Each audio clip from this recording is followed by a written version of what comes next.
La France bouge 8 et dernière partie de l'émission, toujours avec vous Mathilde Thomas, la cofondatrice de la marque de cosmétiques Caudalie. Et notre société change, nos entreprises aussi, on le voit chaque jour dans la France bouge, les entreprises qui placent de plus en plus l'humain au cœur de leurs préoccupations. Bonjour Éric Journia.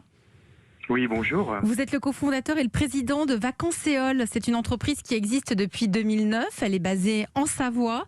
Vous êtes une entreprise dans le secteur du tourisme, 250 salariés à temps plein, mais en haute saison, ça peut monter jusqu'à 800 salariés. Et vous, votre truc, Éric Journia, c'est le groupe, le collectif dans l'entreprise. C'est très important pour vous. Toutes les décisions sont prises avec tout le monde. C'est ça. Comment vous C'est faites ? ce que j'appelle management par la confiance. Il s'agit de favoriser le déploiement de l'intelligence collective. Alors, par exemple, je crois que c'est... Oui, allez-y.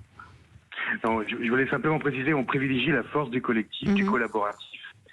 Et très important, c'est que les collectifs qui soient capables de s'auto-organiser dans l'intérêt de la collectivité.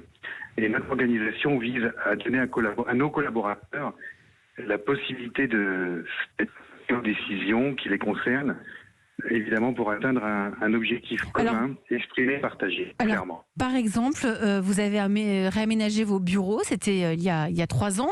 Il fallait tout refaire, changer le mobilier, ajouter des prises. Et ce n'est pas vous, patron, qui avez décidé de tout cela.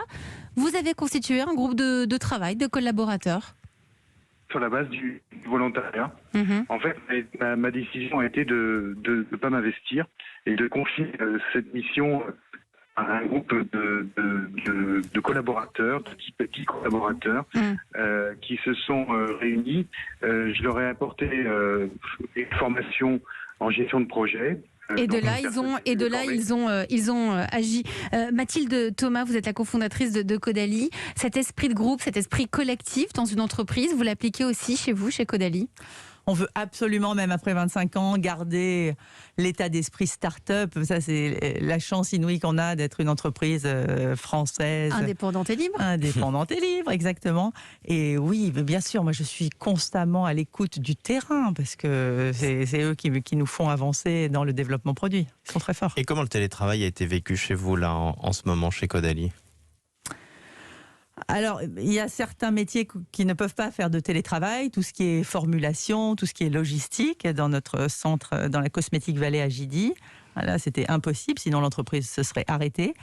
Et puis après, il y a des métiers qui fonctionnent très bien en télétravail, comme tout le pôle de nos informaticiens, le studio, et puis d'autres où on revenait 1 ou 2 jours par semaine pour pouvoir quand même échanger des idées, parce que c'est très compliqué d'être tout le temps sur Teams. Bien sûr. Éric Journia, vous êtes le cofondateur et le président de Vacanceol. J'espère que la ligne a été un petit peu rétablie. Vous nous disiez que le collectif était très important. Par exemple, toutes les décisions sont prises en collaboration. Par exemple, si vous décidez de recruter une personne à la tête de la direction commerciale, vous n'allez pas en prendre qu'une seule ? À notre direction commerciale, c'est 3 personnes, c'est un collectif.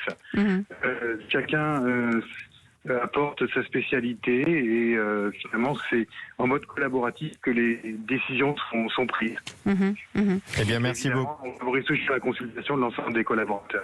Ok, bien merci beaucoup et désolé en tout cas pour nos auditeurs pour cette liaison téléphonique qui était un petit peu compliquée. On va essayer de régler ça pour les prochaines fois. En tout cas, merci à vous Éric Journia, cofondateur et président de Vacanceol. Et merci à vous Mathilde Thomas, vous êtes la cofondatrice de Caudalie. Vous nous avez emmenés dans vos crèmes, dans vos huiles, dans vos baumes. Merci à vous, c'est la fin de votre émission. Merci beaucoup.